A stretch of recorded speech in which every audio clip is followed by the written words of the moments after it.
옛날 어느 산골 마을에 유난히 바람이 차갑게 불어와 나뭇가지를 흔들던 늦가을이었습니다. 산등성이에는 이미 붉은 단풍이 지고 낙엽이 수북하게 쌓여 스산한 기운이 감돌았지만 마을 어귀에 자리 잡은 기와집 한 채는 그 위세가 덩굴처럼 뻗어나가 사시사철 든든해 보였습니다.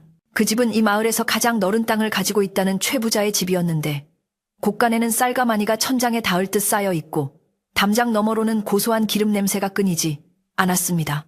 하지만 마을 사람들은 그 집 앞을 지날 때마다 부러움보다는 혀를 차며 지나가곤 했는데 그것은 최부자의 인심이 곳간의 곡식만큼이나 넉넉하지 못하고 오히려 겨울바람보다 더 매섭다는 것을 모두가 잘 알고 있었기 때문입니다. 최부자의 집은 99칸이나 되는 큰 집은 아니었지만 마을의 초가집들 사이에서는 궁궐처럼 보일 만큼 웅장하고 견고하게 지어져 있었습니다. 높은 솥을 때무는 칠이 벗겨진 곳 하나 없이 반질반질 윤이 났고 담장은 어른 키를 훌쩍 넘길 만큼 높아서 안에서 무슨 일이 일어나는지 밖에서는 도무지 알 수가 없었습니다. 최 부자는 이 마을의 논과 밭을 거의 다 소유하고 있었기에 마을 사람들은 흉년이 들어도 최 부자의 눈치를 보느라 배를 떼쓰면서도 굽실거려야만 했습니다. 그는 땅에 떨어진 쌀 한 톨도 아까워 개미가 물어가려 하면 개미집을 찾아내 물을 부어버릴 정도로 지독한 구두쇠로 소문이 자자했습니다. 이런 인색한 최 부자의 집에는 10년 넘게 머슴살이를 해온 돌쇠라는 청년이 살고 있었는데 그는 우직하기가 황소 같고 마음씨가 비단결처럼 고운 사람이었습니다. 돌쇠는 부모님이 일찍 돌아가시는 바람에 어린 나이에 최 부자네 집에 들어와 온갖 부른 일을 도맡아 하며 자랐습니다.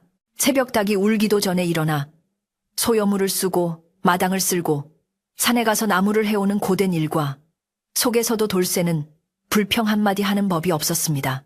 그는 언젠가 품씹을 모아 조그만 땅 한 뼘기라도 장만해서 색시를 얻고 오순도순 사는 소박한 꿈을 꾸며 주인이 시키는 일이라면 물불을 가리지 않고 성실하게 해냈습니다. 어느 날 아침 여느 때와 다름없이 찬 서리가 내려앉은 마당을 쓸기 위해 돌쇠는 쌀이비를 들고 나섰습니다.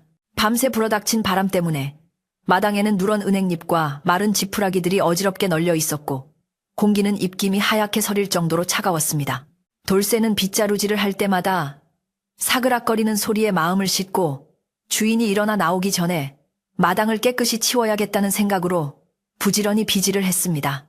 그의 손은 거친 일로 인해 나무 껍질처럼 투박하고 갈라져 있었지만 빗자루를 잡은 손놀림만큼은 누구보다 야무지고 정성스러웠습니다. 그때 마당 한 구석에 있는 장독대 옆을 쓸던 돌쇠의 빗자루 끝에 무언가 묵직한 것이 툭 하고 걸렸습니다. 처음에는 돌멩이인가 싶어 무심히 쓸어내려 했으나 빗자루에 닿는 느낌이 돌처럼 딱딱하지 않고 부드러우면서도 묵직했습니다. 이상하게 여긴 돌쇠가 허리를 굽혀 낙엽들 사이를 헤쳐보니 그곳에는 비단으로 곱게 수놓은 주머니 하나가 떨어져 있었습니다. 붉은색 비단에 금실로 복자가 수놓아진 그 주머니는 한눈에 보아도 예사 물건이 아니었고 들어보니 묵직한 것이 꽤 많은 엽전이 들어있는 것 같았습니다. 돌쇠는 깜짝 놀라 주위 한번 둘러보았으나 이른 새벽이라 마당에는 아무도 없었고 오직 처마 밑에 매달린 시래기만이 바람에 흔들리고 있을 뿐이었습니다. 그는 조심스러운 손길로 주머니를 집어들고는 먼지를 털어내며 생각에 잠겼습니다. 이것은 분명 주인 어른께서 어젯밤 술을 한잔 하시고 들어오시다가 흘리신 것이 틀림없다. 잃어버린 줄 아시면 얼마나 노심초사하실까. 돌쇠의 마음속에는 이 돈을 가져야겠다는 욕심은 티끌만큼도 없었고 오직 주인이 물건을 찾으며 애태울 것을 걱정하는 순박한 마음뿐이었습니다. 주머니의 끈을 풀러 내용물을 확인해 볼 법도 했지만 돌쇠는 남의 물건에 함부로 손을 대는 것은 도리가 아니라고 생각하여 끈을 꽉 조인 채 그대로 품에 넣었습니다. 그리고는 사랑방 문이 열리기만을 기다리며 다시 묵묵히 마당을 쓸기 시작했습니다. 하지만 그의 가슴은 콩닥콩닥 뛰었는데 그것은 칭찬을 받을 기대감 때문이 아니라 혹시라도 주머니 속에 든 귀한 것이 상하지는 않았을까 하는 순수한 노파심 때문이었습니다. 돌쇠는 빗자루질을 하면서도 시선은 자꾸만 사랑방 문지방을 향했고 주인이 기침 소리를 내며 일어나기를 기다리는 시간은 평소보다 훨씬 길게만 느껴졌습니다. 드디어 사랑방 문이 삐그덕 소리를 내며 열리고 부스스한 얼굴에 최 부자가 헛기침을 하며 마루로 나왔습니다. 최 부자는 나오자마자 습관처럼 하늘을 한번 올려다보고는 마당이 깨끗하게 쓸려 있는지 눈을 가늘게 뜨고 살폈습니다. 돌쇠는 하던 비질을 멈추고 넙죽 절을 한 뒤 품속에 넣어두었던 비단 주머니를 조심스럽게 꺼내어 두 손으로 공손히 받쳤습니다. 마님 안녕히 주무셨습니까요? 다름이 아니라 아침에 마당을 쓸다 보니 장독대 옆에 이것이 떨어져 있어 가져왔습니다요. 돌쇠의 목소리는 아침 공기만큼이나 맑고 떨림이 없었습니다. 최 부자는 돌쇠가 내미는 붉은 주머니를 보자마자 눈이 휘둥그레지더니 마치 낚아채듯 돌쇠의 손에서 주머니를 빼앗아 갔습니다. 아니 이게 여기 있었단 말이냐. 어젯밤에 들어오다 흘린 모양이구나. 최 부자는 반가운 기색을 감추지 못하고 허겁지겁 주머니 끈을 풀러 그 안을 확인했습니다. 짤랑거리는 맑은 엽전 소리가 고요한 아침마당에 울려 퍼졌고 최 부자의 손은 엽전들을 만지작거리며 개수를 헤아리느라 분주하게 움직였습니다. 돌쇠는 주인이 잃어버린 물건을 찾아 다행이라 여기며 흐뭇한 미소를 지은 채 마루 아래서 주인의 처분만을 기다리고 있었습니다. 그런데 엽전을 세던 최 부자의 표정이 점점 묘하게 변하기 시작했습니다. 처음에는 안도하는 듯하던 얼굴이 이내 찌푸려지더니 곁눈질로 돌쇠를 힐끔거리며 교활한 빛을 띠기 시작했습니다. 최 부자는 속으로 생각했습니다. 이 주머니에는 분명 엽전 100냥이 들어있었다. 돌쇠 녀석이 찾아주었으니 살해를 해야 할 터인데 엽전 한 뼘 주기도 아깝구나. 옳지 좋은 수가 있다. 최 부자의 머릿속에는 고마움보다는 어떻게 하면 살해금을 주지 않고 넘어갈까 하는 궁리만이 가득 찼고 평소의 인색함이 고개를 쳐들며 못된 꾀를 내기에 이르렀습니다. 최 부자는 짐짓 화난 표정을 지으며 돌쇠에게 소리쳤습니다. 이놈 돌쇠야, 네가 이 주머니를 주었다고 했느냐? 돌쇠는 영문을 몰라 눈을 깜빡이며 대답했습니다. 예, 마님. 아침에 마당을 쓸다가 주었습니다요. 그러자 최 부자는 엽전 주머니를 돌쇠의 코앞에 흔들어대며 버럭 소리를 질렀습니다. 이놈이 어디서 거짓말을 하느냐. 내가 분명 어젯밤에 이 주머니에 엽전 100냥을 채워 넣었는데 지금 세어보니 80냥밖에 없구나.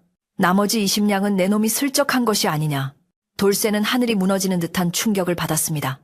그는 손사래를 치며 억울함을 호소했습니다. 마님 천부당 만부당 하옵니다.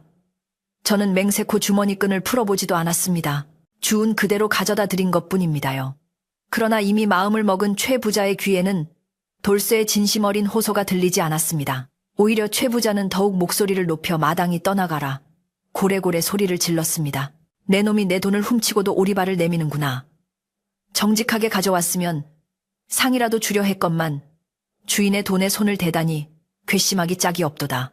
최 부자의 고함에 안채에 있던 마님과 부엌에서 일하던 참모 그리고 다른 하인들까지 놀라서 마당으로 뛰어나왔습니다. 사람들은 수군거리며 돌쇠와 최 부자를 번갈아 쳐다보았지만 서슬퍼런 최 부자의 기세에 눌려 아무도 감히 끼어들지 못했습니다. 돌쇠는 억울해서 눈물이 핑 돌았지만 주인은 막무가내였습니다. 내 집에서 도둑놈을 계속 데리고 있을 수는 없다. 당장 내 눈앞에서 사라지거라. 최 부자는 돌쇠가 훔친 적도 없는 돈을 핑계 삼아 10년 넘게 일한 머슴을 헌신짝처럼 버리려 하고 있었습니다. 돌쇠는 바닥에 무릎을 꿇고 애원했습니다. 마님 제발 믿어주십시오. 저는 정말 손끝 하나 대지 않았습니다. 10년 동안 마님 댁에서 소처럼 일만 했는데 어찌 도둑 누명을 쓰고 쫓겨나겠습니까? 제발 살려주십시오. 돌쇠의 굵은 눈물방울이 흙바닥에 뚝뚝 떨어져 얼룩을 만들었지만 최 부자의 표정은 차가운 돌덩이처럼 요지부동이었습니다. 오히려 최 부자는 지팡이를 들어 바닥을 탕탕 치며 위협했습니다. 관아에 끌고 가서 곤장을 치게 하려다가 그동안 일한 정을 봐서 그냥 보내주는 것이니 썩 물러가거라. 만약 딴소리를 하면 당장 포조를 부를 것이다. 사실 최 부자는 돌쇠에게 밀린 세경, 즉 그동안 일한 품깸을 줘야 할 때가 다가오자 그것이 아까워 트집을 잡을 기회를 엿보고 있었던 것입니다. 마침 돌쇠가 돈주머니를 주워오자 이것을 빌미로 품삯은커녕 빈손으로 내쫓을 심산이었습니다. 돌쇠도 어렴풋이 주인의 속셈을 눈치챘지만 힘없는 머슴의 신분으로 권세 있는 주인을 당해낼 재간이 없었습니다.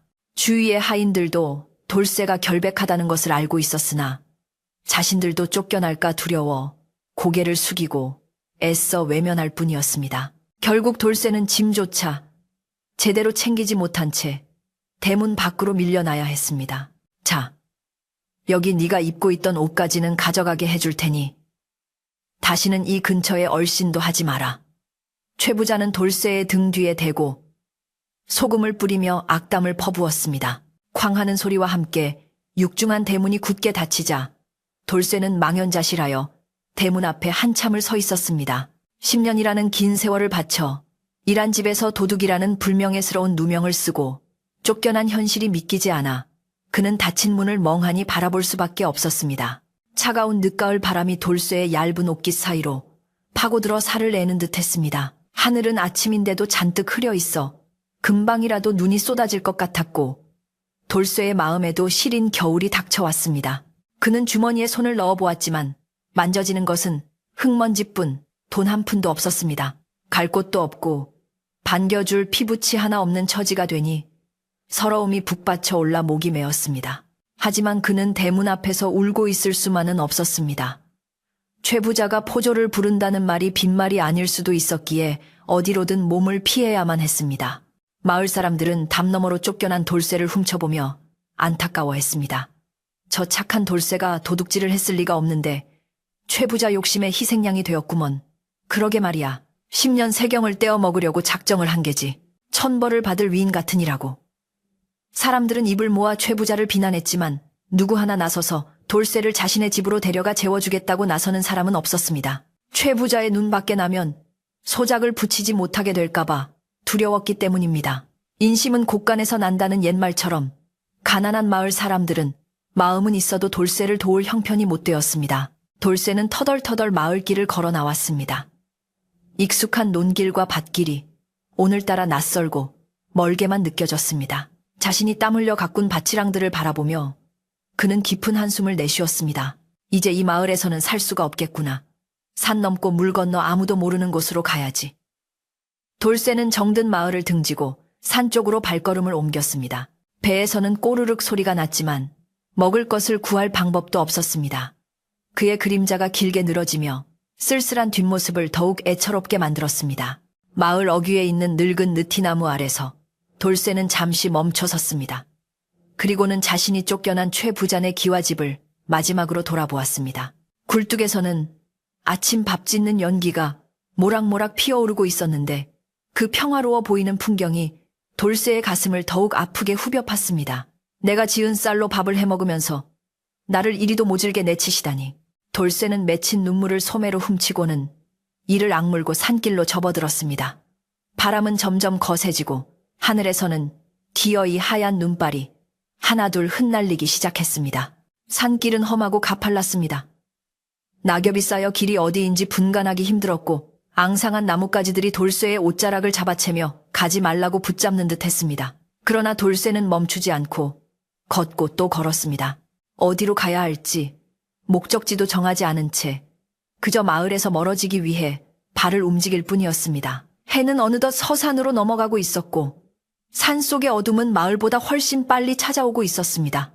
늑대 울음소리가 멀리서 들려오고 찬바람 소리가 귀신 울음처럼 윙윙거리는 깊은 산속으로 돌쇠는 홀로 걸어 들어갔습니다. 하늘에서 흩날리던 눈발은 어느새 앞이 보이지 않을 정도로 거센 눈보라로 변해 산속을 하얗게 뒤덮기 시작했습니다.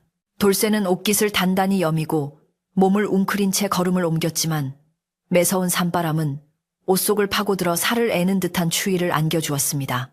발을 내디딜 때마다 무릎까지 빠지는 눈 때문에 걷기는커녕 서 있기도 힘들 지경이었고 앙상한 나뭇가지들은 바람에 흔들리며 마치 귀신이 울부짖는 듯한 기괴한 소리를 내어 공포감을 더했습니다. 돌쇠의 머리카락과 눈썹에는 하얀 서리가 내려앉았고 손과 발은 감각이 없을 정도로 꽁꽁 얼어붙어 제멋대로 움직이지 않았습니다. 그는 점점 희미해지는 의식 속에서도 여기서 쓰러지면 그대로 얼어 죽고 말 것이라는 생각에 이를 악물고 버텼습니다. 산짐승조차 자취를 감춘 깊은 산속은 적막강산이었고 들리는 것이라고는 자신의 거친 숨소리와 눈 밟는 소리뿐이었습니다. 돌쇠는 배고픔과 추위 그리고 알 수 없는 두려움에 떨며 무작정 걷다가 길을 잃고 말았습니다. 왔던 길을 되돌아가려 해도 이미 눈이 소복하게 쌓여 발자국을 지워버린 뒤였기에 그는 그저 본능적으로 바람이 덜 부는 골짜기 쪽을 향해 비틀거리는 걸음을 옮길 수밖에 없었습니다. 해는 이미 서산 너머로 꼴딱 넘어가 버렸고 사방에는 칠흑 같은 어둠이 깔려 한 치 앞도 분간할 수 없는 상황이 되었습니다. 돌쇠의 마음속에는 고향 마을의 따뜻한 아랫목 생각과 억울하게 쫓겨난 서름이 뒤섞여 눈물조차 얼어붙게 만들었습니다. 그렇게 한참을 헤매던 돌쇠의 눈앞에 희미한 그림자 하나가 어렴풋이 나타났습니다. 눈을 비비고 자세히 보니 다 쓰러져가는 낡은 오두막 한 채가 덩굴에 뒤덮인 채 위태롭게 서 있는 것이었습니다. 지붕에는 구멍이 숭숭 뚫려 있고 벽은 금방이라도 무너질 듯 기울어져 있었지만 지금의 돌쇠에게는 그곳이 대궐보다 더 반가운 안식처처럼 느껴졌습니다. 그는 마지막 남은 힘을 짜내어 오두막을 향해 기어가다시피 다가갔습니다. 가까이 가보니 그곳은 사람의 발길이 끊긴 지 오래된 폐가였고 문짝은 떨어져 나가 바람에 덜컹거리며 스산한 소리를 내고 있었습니다. 돌쇠는 조심스럽게 오두막 안으로 발을 들여놓았습니다. 안으로 들어서자 밖보다는 바람이 덜했지만 퀴퀴한 곰팡이 냄새와 먼지 냄새가 코를 찔렀고 천장 구석구석에는 거미줄이 쳐져 있어 을씨년스러운 분위기를 자아냈습니다. 바닥에는 썩은 지푸라기와 깨진 항아리 조각들이 널려 있었으나 돌쇠는 그런 것을 가릴 처지가 아니었습니다. 그는 구석진 곳에 쌓여있던 마른 낙엽들을 긁어모아 자리를 만들고 그 위에 털썩 주저앉았습니다. 찬 기운이 바닥에서 올라왔지만 눈보라를 피할 수 있다는 것만으로도 감지덕지하며 얼어붙은 손을 입김으로 호호 불어녹이려 애썼습니다. 밤이 깊어질수록 산속의 기온은 곤두박질 쳤고 돌쇠의 배에서는 꼬르륵 소리가 요란하게 울려 퍼졌습니다. 최부자 댁에서 아침도 제대로 먹지 못하고 쫓겨난 터라 허기는 견딜 수 없는 고통으로 다가왔습니다. 그는 품속을 뒤져보았지만 먹을 것이라곤 눈 씻고 찾아봐도 없었고 오두막 안을 둘러봐도 쥐들이 파먹다 남은 곡식 껍질뿐이었습니다. 돌쇠는 무릎 사이에 고개를 파묻고 흐느끼며 생각했습니다. 내 팔자가 어찌하여 이리도 기구하단 말인가. 평생 남을 해코지한 적 없이 성실하게 살았건만 돌아오는 것은 도둑 누명과 굶주림뿐이구나. 그의 눈물은 뺨을 타고 흘러내려 차가운 바닥을 적셨습니다. 그때였습니다. 멀리서 바람 소리와는 다른 기이한 소리가 들려오기 시작했습니다. 처음에는 나뭇가지가 부러지는 소리인가 싶었지만 점점 쿵쿵거리며 땅을 울리는 발소리와 함께 왁자지껄 떠드는 말소리가 가까워지고 있었습니다. 돌쇠는 본능적으로 위험을 감지하고 숨을 죽였습니다. 이 깊은 산속, 그것도 한밤중에 사람이 다닐 리는 만무했고 산적이나 짐승일지도 모른다는 생각에 등골이 오싹해졌습니다. 소리는 점점 더 커져 오두막 바로 앞까지 다가왔고 오늘 밤은 여기서 놀다 가자 하는 걸걸한 목소리가 들려왔습니다. 돌쇠는 황급히 주위를 둘러보며 숨을 곳을 찾았습니다. 다행히 방 한 구석에 천장으로 통하는 작은 다락문이 반쯤 열려있는 것이 보였습니다. 그는 잽싸게 기둥을 타고 올라가 다락으로 몸을 숨겼습니다. 낡은 나무 판자가 삐걱거릴까봐 숨도 크게 쉬지 못하고 나무 틈새로 아래를 내려다보며 상황을 살폈습니다. 곧이어 문짝이 쾅 하고 열리더니 머리에 뿔이 달리고 털이 북실북실한 기괴한 형체들이 우르르 몰려들어왔습니다. 그들은 그림책에서나 보았던 도깨비들이었습니다. 돌쇠는 너무 놀라 심장이 밖으로 튀어나올 것만 같았지만 들키면 뼈도 못 추릴 것 같아 입을 틀어막고 바들바들 떨었습니다. 도깨비들은 대여섯 명쯤 되어 보였는데 하나같이 덩치가 집채만 하고 얼굴은 험상했게 생겼지만 표정만은 어린아이처럼 장난기가 가득해 보였습니다. 그중 우두머리인 듯한 도깨비가 방 가운데에 자리를 잡고 앉으며 큰 소리로 외쳤습니다. 자, 오늘은 날씨도 춥고 하니 여기서 신나게 놀아보자꾸나. 배도 고픈데 맛있는 것 좀 꺼내보거라. 그러자 옆에 있던 꼬마 도깨비가 기다란 방망이 하나를 꺼내 들고는 싱글벙글 웃으며 앞으로 나섰습니다. 그 방망이는 울퉁불퉁하게 생겼지만 은은한 금빛 광채가 흘러나와 어두운 오두막 안을 환하게 비추었습니다. 꼬마 도깨비는 방망이를 높이 쳐들고 바닥을 뚝딱 내리치며 주문을 외웠습니다. 금 나와라 뚝딱. 맛있는 술과 고기. 나와라 뚝딱. 그러자 믿을 수 없는 일이 벌어졌습니다. 텅 비어있던 바닥에 김이 모락모락 나는 하얀 쌀밥과 기름진 고기 반찬, 그리고 향긋한 술이 담긴 항아리가 순식간에 차려진 것입니다. 다락 위에서 이를 지켜보던 돌쇠는 눈을 의심했습니다. 배고픔에 헛것을 보는가 싶어 눈을 비비고 다시 보았지만 고소한 음식 냄새가 코를 찔러오는 것은 분명한 현실이었습니다. 돌쇠의 입안에는 군침이 가득 고였고 배에서는 천둥 같은 소리가 날까봐 배를 움켜쥐어야 했습니다. 도깨비들은 신이 나서 둘러앉아 술을 마시고 고기를 뜯으며 잔치를 벌였습니다. 이 고기 맛이 아주 기가 막히구나. 술 맛도 달다 달아 하며 낄낄거리는 소리가 오두막이 떠나가라 울려 퍼졌습니다. 그들은 방망이를 돌아가며 두들겨 떡도 나오게 하고 과일도 나오게 하며 밤새도록 먹고 마셨습니다. 돌쇠는 그 신기한 방망이에서 눈을 뗄 수가 없었습니다. 저 방망이만 있으면 굶어 죽을 걱정은 없겠다는 생각이 들었지만 도깨비들이 무서워 감히 내려갈 엄두는 내지 못했습니다. 그는 그저 마른 침만 삼키며 그들의 잔치가 끝나기만을 간절히 기다렸습니다. 시간이 얼마나 흘렀을까?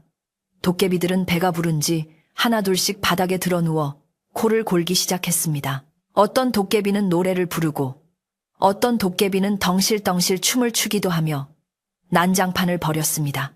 그 소란스러움 속에서도 돌쇠는 긴장의 끈을 놓을 수 없었습니다. 혹시라도 도깨비 중 하나가 고개를 들어 다락을 쳐다보기라도 하면 꼼짝없이 들키고 말 것이기 때문입니다. 다락의 낡은 나무 판자가 그의 무게를 견디지 못하고 부러질까봐 조마조마한 마음으로 밤을 지새워야 했습니다. 밖에서는 여전히 눈보라가 몰아치고 있었지만 오두막 안은 도깨비들의 열기로 후끈거렸습니다. 새벽이 다가오자 밤새 흥청망청 놀던 도깨비들의 움직임이 조금씩 둔해지기 시작했습니다. 우두머리 도깨비가 하품을 크게 하며 말했습니다. 아이고 이제 슬슬 졸리는구나. 날이 밝기 전에 어서 산 너머 굴로 돌아가야지 않겠느냐. 다른 도깨비들도 부스스 일어나 기지개를 켜며 돌아갈 채비를 했습니다. 돌쇠는 이제 곧 그들이 떠날 것이라는 생각에 안도의 한숨을 내쉬려는 찰나 먼 마을에서 새벽을 알리는 닭 울음소리가 희미하게 들려왔습니다. 꽃기요. 그 소리는 고요한 새벽 공기를 가르고 산속까지 메아리쳐 울렸습니다. 닭 울음소리를 들은 도깨비들은 쏘스라치게 놀라며 허둥지둥하기 시작했습니다. 아니 벌써 날이 밝았단 말이냐. 어서 도망가자. 우두머리 도깨비가 다급하게 소리쳤고 도깨비들은 혼비백산하여 문을 박차고 나갔습니다. 그들은 서로 먼저 나가려고 밀치고 당기며 야단법석을 떨었고 그 과정에서 먹다 남은 음식 그릇들이 엎어지고 술병이 깨지며 난장판이 되었습니다. 돌쇠는 그들이 완전히 사라질 때까지 숨을 죽이고 쥐 죽은 듯이 엎드려 있었습니다. 도깨비들의 발소리가 멀어지고 다시 산속에 정적이 찾아올 때까지 꽤 오랜 시간이 걸린 듯 했습니다. 도깨비들이 떠난 뒤에도 돌쇠는 한동안 다락에서 내려오지 못했습니다. 혹시라도 그들이 다시 돌아오지 않을까 하는 두려움 때문이었습니다. 그러나 창문 틈으로 푸르스름한 새벽빛이 스며들고 산새 소리가 들려오자 그는 조심스럽게 다락문 틈으로 아래를 내려다보았습니다. 방 안은 간밤의 잔치, 흔적으로 엉망이었지만 도깨비들의 모습은 보이지 않았습니다. 돌쇠는 삐걱거리는 사다리를 타고 조심조심 바닥으로 내려왔습니다. 다리가 후들거려 제대로 서 있기 힘들었지만 긴장이 풀리자 급격한 피로가 몰려왔습니다. 돌쇠는 바닥에 흩어진 음식 찌꺼기들을 보며 허탈한 웃음을 지었습니다. 꿈을 꾼 것인가? 아니야. 이 냄새와 흔적들은 분명 꿈이 아니다. 그는 바닥에 떨어진 떡 한 조각을 주워 입에 넣었습니다. 차갑게 식었지만 꿀맛 같은 떡이 목구멍으로 넘어가자 그제야 살 것 같다는 생각이 들었습니다. 그는 허겁지겁 남은 음식들을 주워 먹으며 줄인 배를 채웠습니다. 그러다 문득 방 한가운데에 덩그러니 놓여있는 물건 하나가 눈에 들어왔습니다. 그것은 어젯밤 꼬마 도깨비가 휘두르던 바로 그 방망이였습니다. 도깨비들이 급하게 도망치느라 미처 챙기지 못하고 두고 간 모양이었습니다. 돌쇠는 조심스럽게 다가가 방망이를 집어들었습니다. 묵직한 무게감이 손끝에 전해져 왔고 표면은 울퉁불퉁했지만 이상하게도 손에 착 감기는 느낌이 들었습니다. 자세히 보니 방망이 손잡이 부분에는 알 수 없는 문양들이 새겨져 있었고 은은한 기운이 감돌고 있었습니다. 돌쇠는 심장이 쿵쾅거리는 것을 느꼈습니다. 이것이 정말 소원을 들어주는 도깨비 방망이란 말인가? 그는 믿기지 않는 표정으로 방망이를 이리저리 살펴보았습니다. 돌쇠는 반신반의하는 마음으로 방망이를 시험해 보기로 했습니다. 주위를 둘러보다가 구석에 놓인 깨진 밥그릇을 보고는 조심스럽게 방망이를 휘두르며 작게 속삭였습니다. 새 밥그릇 나와라. 뚝딱. 그러자 방망이 끝에서 하얀 연기가 피어오르더니 순식간에 깨진 그릇이 사라지고 윤기가 흐르는 하얀 사기 그릇이 떡하니 나타나는 것이 아니겠습니까? 돌쇠는 너무 놀라 입을 다물지 못하고 그릇을 들어보았습니다. 따뜻한 온기가 남아있는 진짜 새 그릇이었습니다. 그의 손은 감동과 놀라움으로 부들부들 떨렸습니다. 이것만 있으면 이제 굶을 걱정도 추위에 떨 걱정도 하지 않아도 될 것이었습니다. 최 부자에게 쫓겨나 빈털터리가 된 자신에게 하늘이 내려준 선물이라는 생각이 들었습니다. 돌쇠는 방망이를 품에 꼭 껴안고 바닥에 엎드려 펑펑 울었습니다. 서러움의 눈물이 아니라 감사의 눈물이고 희망의 눈물이었습니다. 지난밤의 공포와 고통이 눈 녹듯이 사라지고 가슴속에는 새로운 희망이 솟아올랐습니다. 하지만 돌쇠는 곧 정신을 차렸습니다. 이 귀한 물건을 함부로 보여주거나 자랑해서는 안 된다는 생각이 들었습니다. 세상에는 최 부자처럼 욕심 많은 사람들이 가득하니 자칫하면 이 방망이 때문에 더 큰 화를 입을 수도 있기 때문이었습니다. 그는 마음을 단단히 먹고 방망이를 자신의 보찜 깊숙한 곳에 숨겼습니다. 그리고는 누가 볼세라 오두막을 깨끗이 정리하고 도깨비들이 남긴 흔적을 지우기 시작했습니다. 어느덧 창밖에는 환한 아침 햇살이 비치고 있었습니다. 눈보라는 언제 그쳤는지 하늘은 맑게 개어 있었고 밤새 내린 눈으로 온 세상이 은세계로 변해 있었습니다. 오두막 지붕 위에도 마당의 앙상한 나무 위에도 하얀 눈꽃이 피어 눈부시게 빛나고 있었습니다. 돌쇠는 오두막 문을 열고 밖으로 나왔습니다. 차갑지만 상쾌한 아침 공기가 폐부 깊숙이 들어와 머리를 맑게 해주었습니다. 그는 이제 더 이상 쫓겨난 불쌍한 머슴이 아니었습니다. 돌쇠는 눈 덮인 산을 내려다보며 결심했습니다. 이제 마을로 돌아가자. 가서 조용히 내 집을 마련하고 남들에게 베풀며 살아가자. 그는 도깨비 방망이가 든 보찜을 어깨에 단단히 메고 힘차게 발걸음을 옮겼습니다. 푹신한 눈 위로 돌쇠의 발자국이 선명하게 찍혔고 그의 얼굴에는 잃어버렸던 미소가 다시 피어올랐습니다. 산새들이 지저귀며 그의 앞길을 축복해주는 듯했고 나뭇가지에 쌓인 눈더미가 바람에 날려 보석처럼 반짝였습니다. 산길을 내려가는 돌쇠의 발걸음은 어제와 달리 깃털처럼 가벼웠습니다. 배도 든든하고 품속에는 천하를 얻은 듯한 보물이 있었으니 두려울 것이 없었습니다. 멀리 산 아래로 옹기종기 모여있는 마을의 전경이 눈에 들어왔습니다. 그곳에는 여전히 최 부자가 살고 있고 자신을 쫓아낸 사람들이 살고 있었지만 돌쇠는 그들을 원망하는 마음보다는 앞으로 어떻게 살아갈지에 대한 기대로 가슴이 부풀었습니다. 그는 다짐했습니다. 이 방망이로 자신만 잘 먹고 잘 사는 것이 아니라 가난하고 힘없는 이웃들을 도우며 살겠다고 말입니다. 최 부자처럼 욕심을 부리다가는 언젠가 큰 벌을 받게 된다는 것을 뼈저리게 느꼈기 때문입니다. 돌쇠는 눈부신 햇살을 받으며 마을 어귀를 향해 성큼성큼 걸어갔습니다. 그의 뒷모습은 마치 개선장군처럼 당당해 보였고 그의 품 안에서는 도깨비 방망이가 주인의 따뜻한 마음을 아는지 은은한 온기를 내뿜고 있었습니다. 마을 입구에 다다르자 밭에서 일하던 몇몇 마을 사람들이 돌쇠를 보고 놀란 눈치였습니다. 아니 저기 오는 사람이 돌쇠 아닌가? 산에서 얼어 죽은 줄 알았더니 살아서 돌아왔고 먼 사람들은 수군거리며 그를 쳐다보았지만 돌쇠는 그저 빙긋이 웃으며 목례를 하고 지나갔습니다. 이제 곧 마을에는 돌쇠에 대한 새로운 소문이 퍼지게 될 것이고 최 부자의 귀에도 들어갈 것입니다. 하지만 돌쇠는 더 이상 겁내지 않았습니다. 정의롭고 정직한 마음, 그리고 도깨비 방망이가 그와 함께하고 있었으니까요. 마을로 돌아온 돌쇠는 마을 가장 외진 곳, 사람들이 잘 다니지 않는 산기준 아래 버려진 흉가 하나를 발견했습니다. 그 집은 오랫동안 사람이 살지 않아 지붕의 볏짚은 다 썩어 내려앉았고 마당에는 자풀이 무성하여 귀신이 나올 것처럼 을씨년스러운 곳이었습니다. 하지만 돌쇠에게는 비바람을 피할 수 있는 벽과 지붕이 있다는 것만으로도 충분히 감사한 보금자리였습니다. 그는 도깨비 방망이의 힘을 빌려 기와집을 짓고 호의호식할 수도 있었지만 그렇게 하면 마을 사람들의 눈에 띄어 사달이 날 것을 염려하여 그저 무너진 곳을 고치고 비바람을 막을 정도로만 수리하여 살기로 마음먹었습니다. 돌쇠는 걷어붙인 소매 사이로 드러난 튼실한 팔뚝을 움직여 흙을 개어 벽을 바르고 산에서 베어온 억새로 지붕을 엮어 제법 사람 사는 집골을 갖추어 나갔습니다. 해가 지고 어둠이 깔리면 돌쇠는 문을 걸어 잠그고 방 안에서 조심스럽게 도깨비 방망이를 꺼냈습니다. 입을 나와라. 뚝딱 쌀독에 쌀 차올라라 뚝딱. 그가 나직하게 주문을 외우면 차가운 냉기가 돌던 방 안에 두툼한 목화솜 이불이 생겨나고 텅 비어있던 쌀독에는 하얀 쌀이 가득 채워지는 신비한 일이 벌어졌습니다. 돌쇠는 욕심을 부려 금은 보화를 만들어내지는 않았지만 끼니 때마다 따뜻한 밥을 지어 먹고 해진 옷 대신 튼튼한 무명옷을 지어 입으며 그동안의 고생을 보상받았습니다.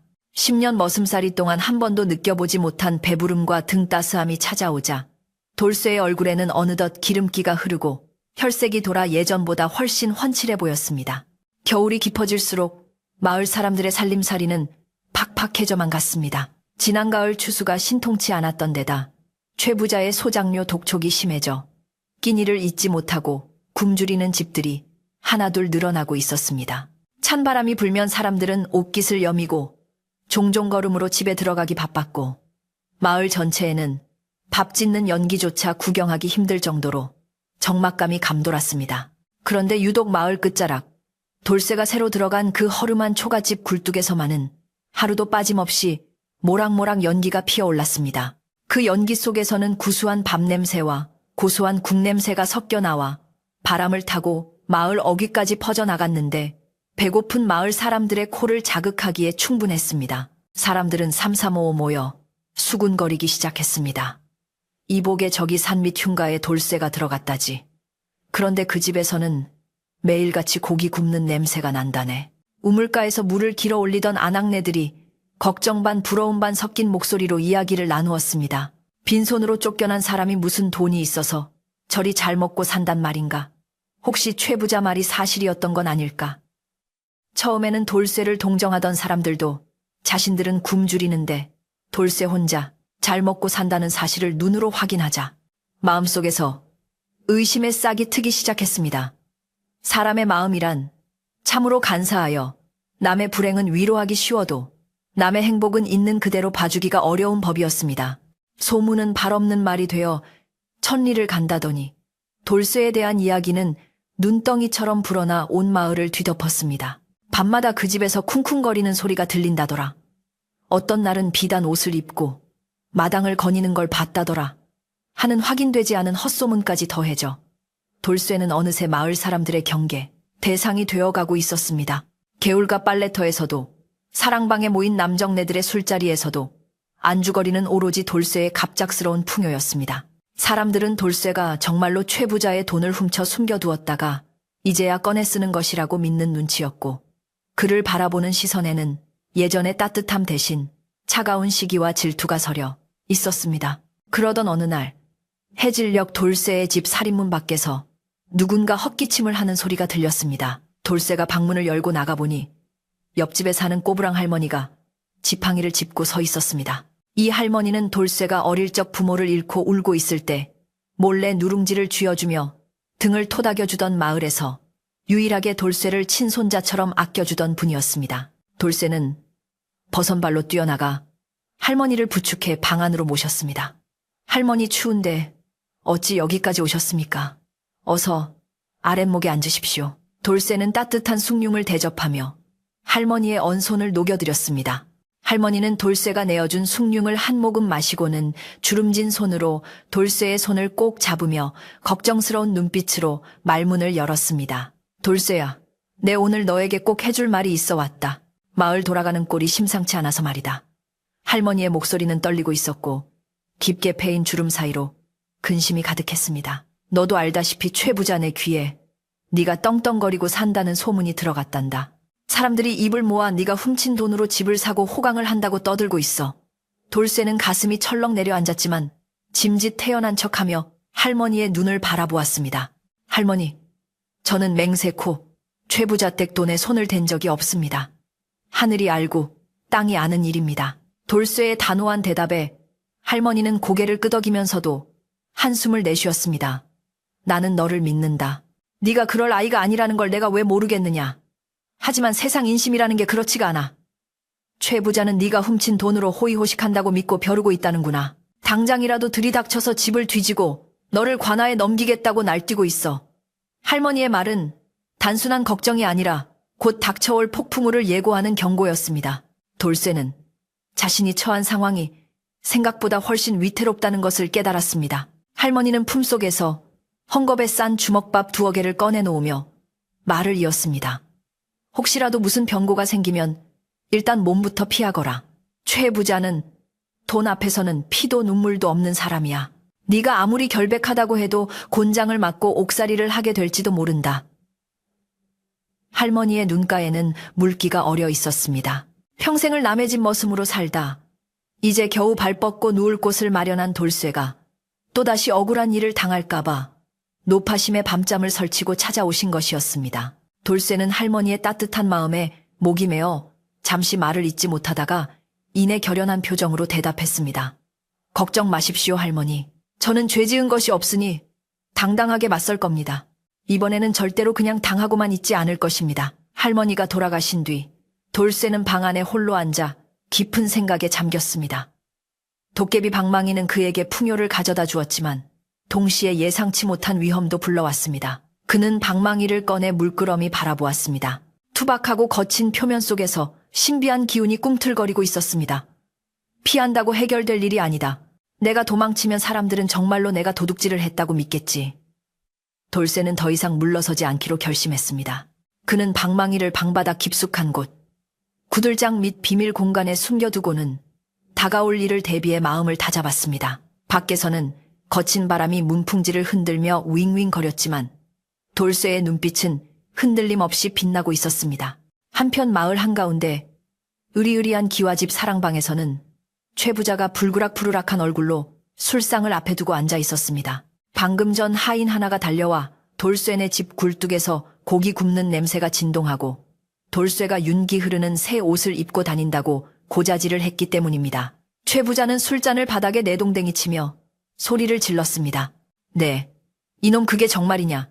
내 집에서 쫓겨날 때는 거지. 꼴을 하고 나가더니 며칠 만에 고기를 구워 먹고 새 옷을 입었다고. 그의 목소리는 분노와 탐욕으로 인해 갈라지고 뒤틀려 있었습니다. 최 부자의 머릿속은 이미 확신으로 가득 차 있었습니다. 그놈이 내 돈 20냥을 훔친 게 분명해. 아니, 어쩌면 내가 모르는 사이에 곡간에서 곡식이며 돈이며 더 훔쳐냈을지도 모를 일이지. 그렇지 않고서야 빈털터리가 어찌 갑자기 집을 사고 밥을 해먹는단 말인가. 최 부자는 자신이 돌쇠를 쫓아냈던 일은 까맣게 잊고 오로지 돌쇠가 가지고 있을 것으로 추정되는 재물에만 온 정신이 팔려 있었습니다. 그는 잃어버린 돈을 찾는다는 명분 아래 돌쇠가 가진 모든 것을 빼앗아 자신의 곡간을 채울 궁리를 하고 있었습니다. 최 부자는 즉시 마당쇠와 힘께나 쓰는 하인들을 불러 모았습니다. 여봐라. 당장 몽둥이와 밧줄을 챙겨라. 저 산 밑 돌쇠놈 집으로 간다. 하인들은 영문도 모른 채 주인의 서슬퍼런 명령에 따라 횃불을 밝히고 몽둥이를 챙겨 들었습니다. 최 부자는 비단 두루마기를 걸치고 앞장서며 마치 도적대를 소탕하러 가는 장군이라도 된 양위세를 부렸습니다. 내 오늘 그놈의 다리를 분질러서라도 숨겨둔 돈을 모조리 찾아낼 것이다. 감히 주인을 능멸하고 도둑질한 대가가 얼마나 무서운지 똑똑히 보여주마. 밤공기를 가르는 횃불의 행렬이 마을길을 따라 길게 이어졌습니다. 마을 사람들은 웅성거리며 대문 밖으로 고개를 내밀고 그 광경을 지켜보았습니다. 아이고, 저기 최 부자가 하인들을 끌고 가는구먼. 기어이 사단이 나고야 말았어. 돌쇠가 정말 큰일 났네. 저 성미에 가만둘 리가 없지. 사람들은 혀를 차며 걱정했지만 최 부자의 위세가 무서워 누구 하나 나서서 말리지는 못했습니다. 횃불의 불빛이 어둠을 가르고 돌쇠의 집을 향해 다가갈수록 마을에는 긴장감이 팽팽하게 감돌았습니다. 개들이 컹컹 짖어대고 잠자던 까마귀들이 놀라 날아오르는 소란스러운 밤이었습니다. 돌쇠는 방 안에 앉아 점점 가까워지는 웅성거림과 발자국 소리를 듣고 있었습니다. 그는 올 것이 왔음을 직감하고 자리에서 일어났습니다. 가슴은 쿵쿵 뛰었지만 머릿속은 오히려 차갑게 가라앉았습니다. 그는 방문을 활짝 열고 마루로 나갔습니다. 차가운 밤바람이 얼굴을 때렸지만 그는 눈 하나 깜짝하지 않고 마당을 응시했습니다. 저 멀리서 흔들리는 불빛들이 뱀처럼 구불거리며 자신의 집을 향해 다가오고 있었고 최 부자의 고함 소리가 바람을 타고 들려왔습니다. 돌쇠, 이놈 썩 나오거라. 최 부자의 일행이 돌쇠의 집 마당에 들이닥치자 조용하던 초가집은 순식간에 아수라장으로 변했습니다. 하인들은 횃불을 마당 곳곳에 꽂고 돌쇠를 에워쌌으며 최 부자는 뒷짐을 지고 거만하게 걸어 들어왔습니다. 그의 눈은 먹이를 노리는 독사처럼 번들거렸고 입가에는 비열한 웃음이 걸려 있었습니다. 내 이놈 돌쇠야. 내 눈을 피해서 여기서 호의호식하면 모를 줄 알았더냐. 내 놈이 훔친 돈으로 산 쌀과 고기를 내놓으라고 하면 순순히 내놓을 줄 알았느냐. 최 부자의 호통이 밤하늘을 찌를 듯 울려 퍼졌습니다. 돌쇠는 마루 위에 꼿꼿이 서서 최 부자를 내려다보았습니다. 예전 같았으면 머리를 조아리고 벌벌 떨었겠지만 지금의 돌쇠는 달랐습니다. 마님 밤이 깊었습니다. 남의 집에 함부로 들어와 행패를 부리시는 것은 점잖은 분이 할 도리가 아닙니다. 돌쇠의 차분하고 당당한 목소리에 최 부자는 잠시 흠칫 놀랐습니다. 감히 머슴 주제의 주인에게 말대꾸를, 그것도 이렇게 또박또박 할 줄은 상상도 못했기 때문입니다. 주위의 하인들도 돌쇠의 기세에 눌려 웅성거리며 뒷걸음질 쳤습니다. 이놈이 미쳤구나. 도둑질한 주제에 어디서 훈계질이냐. 최 부자는 자존심이 상해 얼굴이 벌개져서는 더욱 길길이 날뛰었습니다. 여봐라. 저놈을 당장 끌어내려 꿇어앉히고 집안을 샅샅이 뒤져라. 쌀독부터 장판 밑까지 모조리 뒤져서 엽전 한 뼘이라도 나오면 다 가져와라. 최 부자의 명령이 떨어지자 하인들이 우르르 마루로 올라오려 했고 돌쇠는 두 팔을 벌려 그들을 막아섰습니다. 일촉즉발의 상황 마을 사람들도 하나둘 횃불 주위로 모여들어 숨죽이며 이 광경을 지켜보고 있었습니다. 돌쇠는 마음속으로 도깨비 방망이의 힘을 빌려야 할 때가 왔음을 느꼈습니다. 하지만 당장 방망이를 꺼내 휘두르기보다는 최 부자의 탐욕이 얼마나 추악한지 마을 사람들 앞에서 낱낱이 드러내고 싶었습니다. 마님, 제가 훔친 돈이 없다는 것은 하늘이 알고 땅이 압니다. 만약 제 집을 뒤져서 훔친 물건이 나오지 않는다면 그때는 마님께서 저에게 사죄를 하셔야 할 것입니다. 돌쇠의 말에 최 부자는 코웃음을 쳤습니다. 사죄에 내 놈이 정령 죽고 싶어 환장을 했구나. 좋다.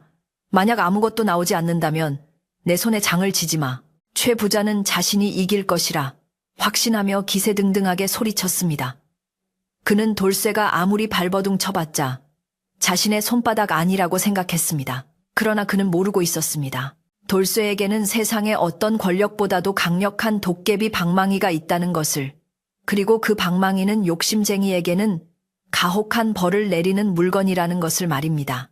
돌쇠의 눈빛이 매섭게 빛났고 그의 굳게 담은 입술은 다가올 반격을 예고하고 있었습니다. 마당에 모인 사람들의 시선이 돌쇠와 최 부자 사이를 오가며 팽팽한 긴장감이 흐르는 가운데 밤은 더욱 깊어만 갔습니다. 최 부자의 호령이 떨어지기가 무섭게 몽둥이를 든 하인들은 마치 굶주린 늑대떼처럼 돌쇠의 방 안으로 신발을 신은 채 들이닥쳤습니다. 그들은 방 한가운데 놓여있던 작은 밥상을 발로 차 뒤집어버리고 벽에 걸린 옷가지들을 거칠게 잡아 뜯어 바닥에 패대기 쳤습니다. 좁은 방 안은 순식간에 난장판이 되었고 그릇 깨지는 소리와 가구 부서지는 소리가 요란하게 울려 퍼져 밤하늘의 정적을 깨뜨렸습니다. 돌쇠가 애써 마련한 살림살이들이 최 부자의 탐욕스러운 명령 아래 무참히 짓밟히는 광경을 보며 마당에 모여 웅성거리던 마을 사람들은 안타까움에 발을 동동 구르면서도 감히 말릴 엄두를 내지 못하고 그저 지켜볼 수밖에 없었습니다. 하인들은 방바닥에 장판을 뜯어내고 아궁이에 재까지 뒤집어 엎으며 샅샅이 뒤졌지만 그들이 찾는 돈꾸러미나 보물은 그림자도 보이지 않았습니다. 쌀독을 엎어봐도 쏟아지는 것은 하얀 쌀알 뿐이었고 옷장을 열어봐도 나오는 것은 낡은 무명옷 몇 벌이 전부였습니다. 방안을 이잡듯이 뒤져도 훔친 물건의 흔적이 나오지 않자 하인들은 당황한 기색이 역력하여 서로의 얼굴만 쳐다볼 뿐이었습니다.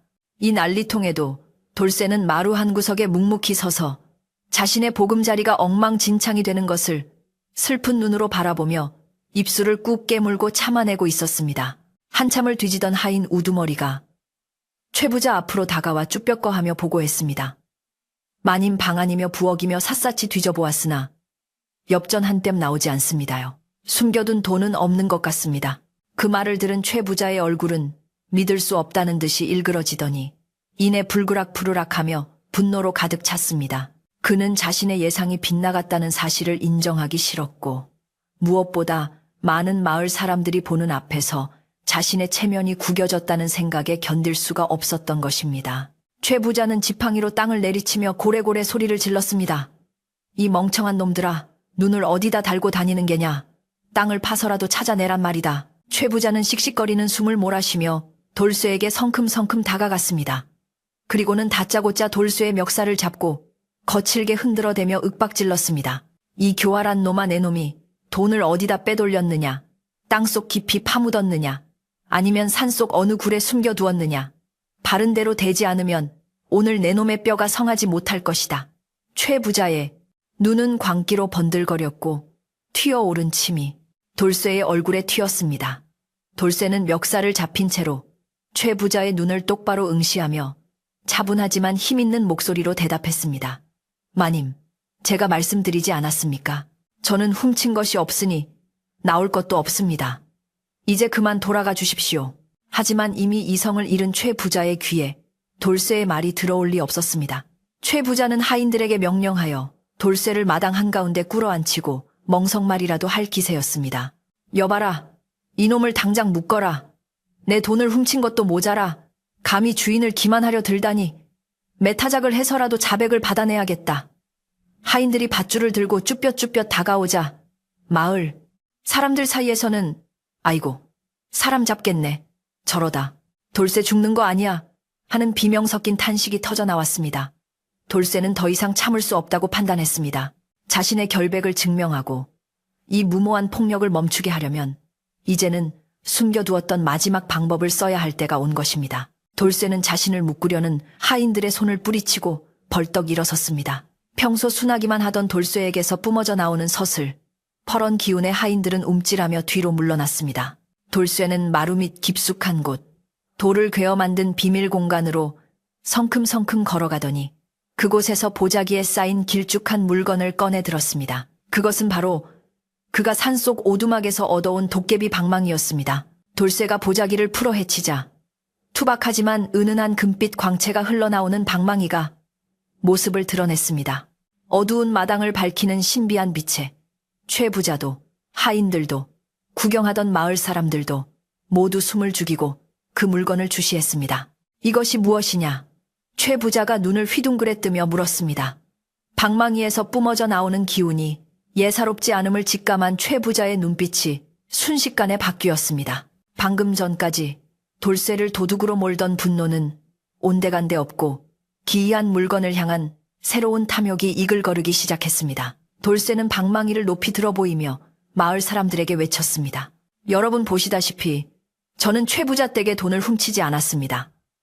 제가 밥을 먹고 집을 고칠 수 있었던 것은 바로 이 도깨비 방망이 덕분입니다. 산신령님께서 불쌍한 저를 굽어 살피시어 내려주신 선물입니다. 도깨비 방망이라고 최 부자의 입이 떡 벌어졌습니다. 옛날 이야기 속에서나 듣던 그 보물을 눈앞에서 보게 되자 최 부자의 가슴은 욕망으로 쿵쾅거렸습니다. 엽전 몇 푼 따위는 비교도 안 될 엄청난 보물이 눈앞에 있는데 도둑 누명 따위가 무슨 상관이겠습니까? 최 부자는 침을 꿀꺽 삼키며 손을 뻗었습니다. 이놈 돌쇠야. 그 귀한 물건은 천한 내 놈이 가질 물건이 아니다. 그건 원래 내 땅인 산에서 나온 것이니 마땅히 주인이 가져야 할 물건이다. 어서 이리 내놓지 못할까? 최 부자는 말도 안 되는 억지를 부리며 방망이를 빼앗으려 달려들었습니다. 돌쇠는 뒤로 한 걸음 물러나며 경고했습니다. 마님, 욕심을 버리십시오. 이 방망이는 착한 마음을 가진 사람에게는 복을 주지만 욕심 많은 사람에게는 화를 부르는 물건입니다. 함부로 손을 댔다가는 큰 코 다치십니다. 그러나 눈이 뒤집힌 최 부자에게 그 경고가 들릴 리 만무했습니다. 잔말 말고 내놓으라니까. 최 부자는 하인들에게 눈짓을 했고 하인들이 돌쇠의 팔을 붙잡는 틈을 타 최 부자가 잽싸게 돌쇠의 손에서 방망이를 낚아챘습니다. 방망이를 손에 쥔 최 부자는 세상을 다 얻은 듯 껄껄거리며 웃어댔습니다. 으하하하. 이제 이 보물은 내 것이다. 내가 이 나라 제일 가는 부자가 될 것이다. 최 부자는 방망이를 머리 위로 쳐들고 돌쇠가 했던 말을 떠올리며 소리쳤습니다. 금 나와라. 뚝딱은 나와라 뚝딱. 내 마당이 꽉 차도록 보물을 쏟아내거라. 그는 방망이가 자신의 소원대로 금은 보화를 토해낼 것이라 철석같이 믿고 있었습니다. 마을 사람들도 혹시나 하는 마음에 눈을 떼지 못하고 최 부자의 손끝을 바라보았습니다. 방망이에서 번쩍하고 빛이 나는가 싶더니 갑자기 하늘에서 검은 먹구름이 몰려와 마당 위를 뒤덮었고 매서운 회오리 바람이 불어닥쳐 횃불들이 휘청거렸습니다. 뭔가 불길한 징조였습니다. 그러자 방망이 끝에서 무언가가 쏟아져 나오기 시작했습니다.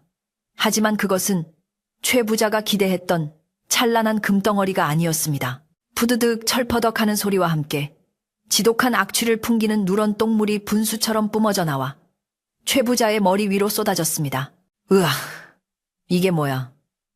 최 부자가 비명을 지르며 방망이를 흔들었지만 흔들면 흔들수록 더 많은 오물과 썩은 달걀, 진흙 덩어리들이 튀어나와 그의 비단옷과 얼굴을 뒤범벅으로 만들었습니다.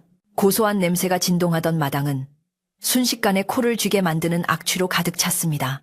아이고, 내 눈 아이고 냄새야. 최 부자는 오물을 뒤집어 쓴 채 펄쩍펄쩍 뛰었지만 재앙은 거기서 끝나지 않았습니다. 이번에는 허공에서 내 이놈 욕심쟁이 영감하는 소리와 함께 보이지 않는 몽둥이들이 나타나 최 부자의 엉덩이와 등짝을 사정없이 내리치기 시작했습니다. 딱딱턱 소리가 날 때마다 최 부자의 입에서는 사람 살려 돌쇠야, 나 좀 살려다오 하는 비명소리가 터져 나왔습니다. 그는 이리저리 도망치려 했지만 도깨비 방망이의 신통력은 그를 끈질기게 따라다니며 혼쭐을 내주었습니다. 곁에 있던 하인들도 오물이 튈까봐 기겁을 하며 사방으로 흩어졌습니다. 평소 최 부자의 위세에 눌려 찍소리 못하던 그들도 똥물을 뒤집어 쓰고 허공을 향해 빌고 있는 주인의 꼴이 우스꽝스러워 킥킥거리며 웃음을 참느라 바빴습니다. 담 너머로 구경하던 마을 사람들은 그야말로 배꼽을 잡고 웃었습니다. 하하, 꼴 좋다. 천하의 구두쇠. 최 부자가 똥물 벼락을 맞는구나. 저게 바로 인과응보지. 하늘이 무심치 않다니까. 그동안 최 부자에게 당한 서름이 한순간에 씻겨 내려가는 통쾌한 광경에 사람들은 박수를 치며 환호했습니다. 최 부자는 엉금엉금 기어서 돌쇠의 바짓가랑이를 붙잡고 애원했습니다. 돌쇠야, 내가 잘못했다. 내 눈이 멀어서 너를 몰라보고 실수를 했구나. 제발 이 요망한 방망이 좀 멈추게 해다오. 이러다 내가 죽겠다. 오물 범벅이 된 얼굴로 눈물 콧물을 흘리며 비는 최 부자의 모습은 처량하기 그지없었습니다. 돌쇠는 한심하다는 듯 혀를 찼지만 더 이상 그를 괴롭히고 싶은 마음은 없었습니다. 돌쇠는 최 부자의 손에서 미끄러지듯 빠져나온 방망이를 다시 낚아채고는 큰 소리로 외쳤습니다. 그만 멈춰라. 뚝딱. 돌쇠의 명령이 떨어지자마자 거짓말처럼 바람이 잦아들고 쏟아지던 오물과 몽둥이질이 뚝 멈췄습니다. 마당에는 다시 고요가 찾아왔지만 최 부자가 서 있던 자리에 남은 흥건한 오물과 지독한 냄새만이 방금 일어난 일이 꿈이 아님을 증명하고 있었습니다. 최 부자는 혼이 나간 표정으로 멍하니 앉아 있다가 주위 사람들의 조소 섞인 시선을 느끼고는 얼굴을 감싸 쥐었습니다. 애구머니나 망신살이 뻗쳤구나. 그는 벗겨진 신발도 챙기지 못한 채 맨발로 대문 밖으로 주랭랑을 쳤고 하인들도 허겁지겁 그 뒤를 따라 도망쳤습니다. 최 부자 일당이 사라지자 돌쇠의 집 마당에는 마을 사람들만 남게 되었습니다. 사람들은 냄새 때문에 코를 막으면서도 얼굴에는 웃음꽃이 활짝 피어 있었습니다. 돌쇠, 자네 정말 대단하군. 10년 묵은 체증이 다 내려가는 것 같아. 이웃집 아저씨가 돌쇠의 어깨를 두드리며 칭찬했습니다. 돌쇠는 쑥스러운 듯 머리를 긁적이며 말했습니다. 본의 아니게 소란을 피워 죄송합니다. 그리고 집안에서 고약한 냄새가 나게 되었으니 이 일을 어찌합니까? 돌쇠는 걱정스러운 표정으로 오물로 더러워진 마당을 바라보았습니다. 하지만 돌쇠는 이내 도깨비 방망이를 들어올리며 빙긋 웃었습니다. 여러분, 놀라게 해드려 죄송한 마음에 제가 작은 대접을 하고 싶습니다. 잠시만 물러나 주시겠습니까? 마을 사람들이 호기심 어린 눈으로 지켜보는 가운데 돌쇠는 깨끗한 마당 한쪽을 향해 방망이를 휘두르며 경쾌하게 주문을 외웠습니다. 마당은 깨끗해져라. 뚝딱 맛있는 떡과 고기 시원한 막걸리 나와라. 뚝딱. 그러자 신기하게도 오물 냄새는 씻은 듯이 사라지고 그 자리에 김이 모락모락 나는 떡시루와 돼지고기 수육, 그리고 뽀얀 막걸리가 담긴 항아리가 한 상 가득 차려졌습니다. 우와, 마을 사람들의 입에서 탄성이 터져 나왔습니다. 방금 전까지 똥물 벼락을 내리던 무시무시한 방망이가 주인이 바뀌니 순식간에 진수성찬을 차려내는 요술 방망이가 된 것입니다. 배고픔에 지쳐있던 마을 사람들은 침을 꿀꺽 삼켰습니다. 돌쇠는 사람들을 향해 손짓하며 말했습니다. 자, 모두 이리 오셔서 드십시오. 그동안 최 부자 등살에 고생들 많으셨는데 오늘 밤은 배가 터지도록 드시고 마음껏 즐기십시오. 이 음식은 모두 여러분의 것입니다. 처음에는 쭈뼛거리던 사람들도 하나둘 멍석 위로 올라앉아 음식을 먹기 시작했습니다. 아이고, 이 떡 맛 좀 보게. 꿀을 발랐나 어찌 이리 달고 쫄깃한가. 막걸리가 목구멍으로 술술 넘어가는구먼. 오랫동안 굶주렸던 마을 사람들은 서로에게 음식을 권하며 웃음꽃을 피웠습니다. 긴장과 공포가 감돌던 돌쇠네 집 마당은 어느새 마을 잔치 마당으로 변해 있었습니다. 아이들은 고기 한 점을 입에 물고 신이 나서 뛰어다녔고 어른들은 술잔을 기울이며 돌쇠의 무용담을 안주 삼아 이야기꽃을 피웠습니다. 돌쇠는 흐뭇한 표정으로 그 모습을 지켜보았습니다. 자신이 혼자 배불리 먹을 때보다 이렇게 이웃들과 나누어 먹으니 마음이 몇 배는 더 부르고 따뜻해지는 것을 느꼈습니다.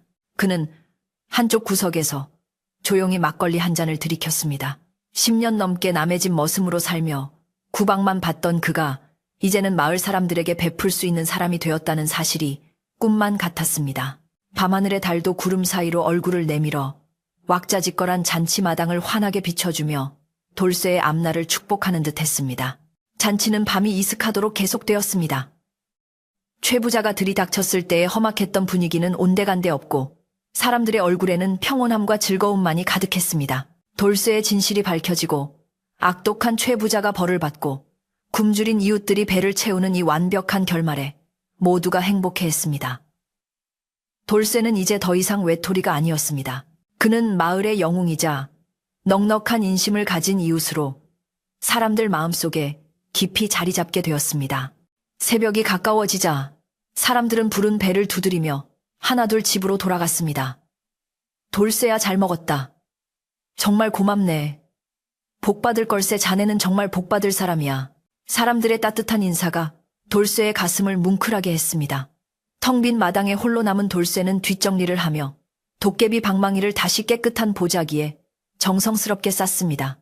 이 방망이의 힘은 단순히 물건을 만들어내는 데 있는 것이 아니라 사람들의 얼어붙은 마음을 녹이고 하나로 모으는 데 있다는 것을 그는 깨달았습니다. 잔치가 끝난 다음 날 아침 마을에는 전과는 전혀 다른 따스한 기운이 감돌았습니다. 지난밤에 흥겨웠던 여운이 마을 곳곳에 스며들어 사람들의 얼굴에는 그늘 대신 희망찬 미소가 번져 있었습니다. 돌쇠네 집마당은 언제 난장판이 있었냐는 듯 깨끗하게 정돈되어 있었고 대문은 활짝 열려 지나가는 누구라도 들어와 쉬어갈 수 있도록 되어 있었습니다. 돌쇠는 이른 아침부터 일어나 마당을 쓸고 도깨비 방망이로 만들어낸 쌀과 곡식을 포대에 나누어 담느라 분주했습니다. 그는 지난밤의 잔치로 끝낼 것이 아니라 겨우내 끼니 걱정을 해야 하는 이웃들에게 실질적인 도움을 주기로 마음먹었기 때문입니다. 돌쇠는 지게에 쌀포대와 고기를 가득 싣고 마을 어귀부터 돌기 시작했습니다. 가장 먼저 찾아간 곳은 거동이 불편하여 잔치에 오지 못했던 홀몸 노인들의 집이었습니다. 할머니 돌쇠 왔습니다. 겨울 나시라고 쌀 좀 가져왔으니 밥 든든히 지어 드세요. 돌쇠가 쌀가마니를 부엌에 내려놓자 노인들은 주름진 손으로 돌쇠의 손을 잡고 눈물을 흘리며 고마워했습니다. 아이고, 내 평생에 이런 복을 다 누리는구나. 고맙네. 정말 고마워. 돌쇠는 그들의 손을 맞잡으며 자신의 부모님을 대하듯 따뜻하게 위로해드렸습니다. 그 다음으로는 아이가 많아 항상 배를 믿던 집들을 찾아가 곡식과 아이들이 입을 따뜻한 옷감을 나누어 주었습니다. 아이들은 새 옷을 받아들고 깡충깡충 뛰며 기뻐했고 부모들은 돌쇠의 넉넉한 인심에 고개를 숙여 감사를 표했습니다. 돌쇠의 선행은 단순히 물건을 나누어 주는 것에 그치지 않았습니다. 농사지을 소가 없어 밭을 갈지 못하는 집에는 튼튼한 황소를 한 마리씩 장만해 주었고 지붕이 새는 집에는 새 짚을 엮어주며 마을의 투순이를 도맡아 해결해 주었습니다. 돌쇠의 발길이 닿는 곳마다 묵은 걱정이 사라지고 웃음꽃이 피어났습니다. 어느새 돌쇠는 마을의 보물 같은 존재가 되었습니다. 사람들은 이제 최 부자의 눈치를 보지 않고 돌쇠를 따랐으며 마을에 크고 작은 일이 생기면 가장 먼저 돌쇠를 찾아와 의논했습니다. 돌쇠는 벼락부자가 되었다고 해서 거드름을 피우거나 으스대는 법이 없었습니다. 그는 여전히 자신이 머슴 출신임을 잊지 않고 누구에게나 공손하고 겸손하게 대했습니다. 제가 가진 것은 제 것이 아니라 하늘이 잠시 맡겨주신 것입니다.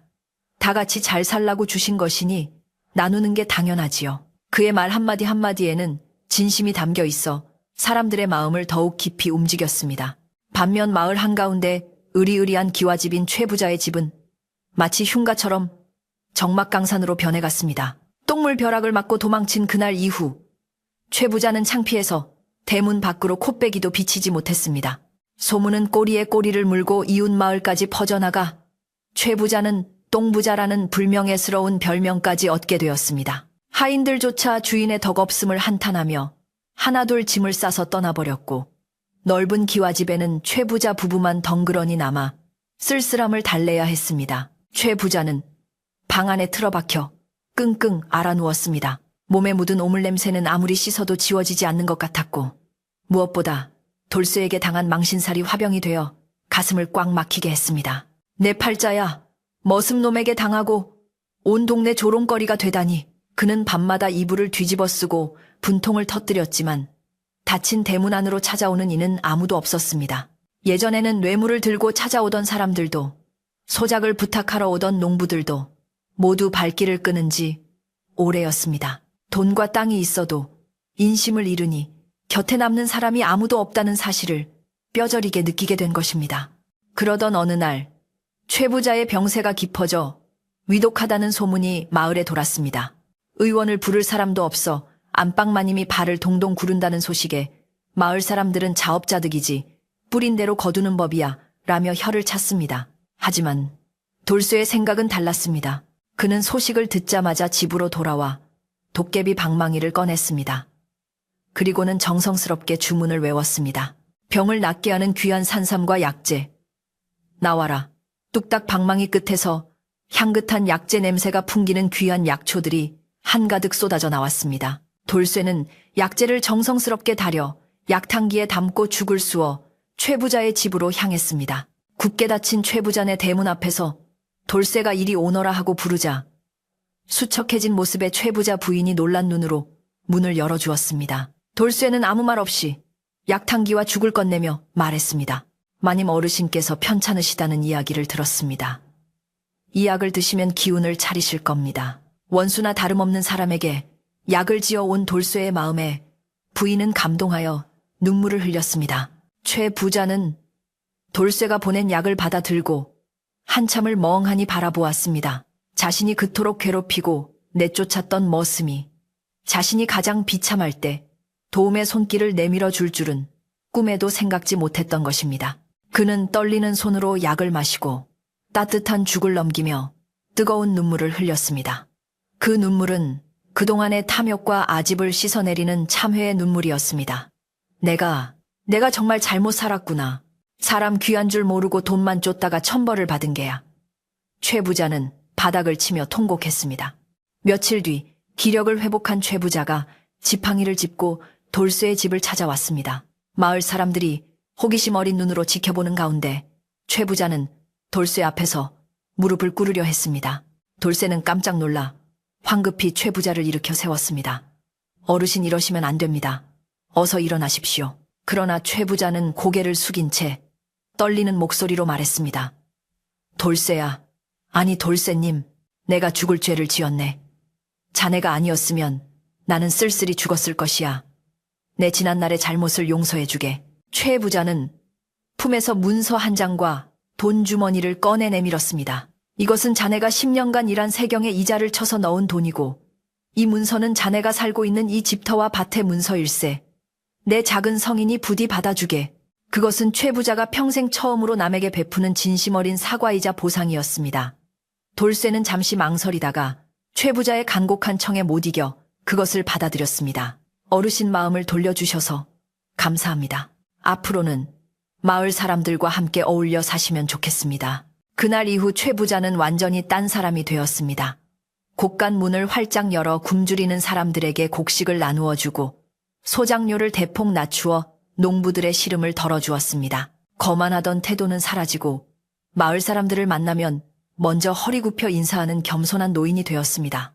마을 사람들도 처음에는 반신반의했으나 최 부자의 진심 어린 변화를 보고 점차 마음을 열기 시작했습니다. 돌쇠와 최 부자가 나란히 앉아 막걸리를 마시는 모습은 마을의 새로운 평화를 상징하는 풍경이 되었습니다. 시간이 흘러 겨울이 가고 따뜻한 봄이 찾아왔습니다. 산골 마을은 이제 굶주림과 다툼이 없는 풍요로운 마을로 변해 있었습니다. 돌쇠는 마을 사람들의 축복 속에 마음씨 고운 처녀를 색시로 맞이하여 혼례를 올렸습니다. 잔칫날에는 최 부자가 주례를 서고 온 마을 사람들이 모여 춤추고 노래하며 두 사람의 앞날을 축복해 주었습니다. 돌쇠는 사랑하는 아내와 함께 밭을 갈고 씨를 뿌리며 도깨비 방망이의 힘이 아닌 자신의 정직한 땀방울로 행복을 일구어 나갔습니다. 돌쇠는 더 이상 도깨비 방망이를 사용하지 않기로 했습니다. 땀 흘려 일하지 않고 얻는 재물은 사람을 나태하게 만들고 자칫하면 마음의 눈을 멀게 할 수도 있다는 것을 깨달았기 때문입니다. 그는 방망이를 깊은 산속, 아무도 모르는 바위 틈 깊숙이 묻었습니다. 고맙다 방망이야. 내 덕분에 깨달음을 얻었으니 이제 너는 자연으로 돌아가거라. 나는 이제 내 힘으로 살아가겠다.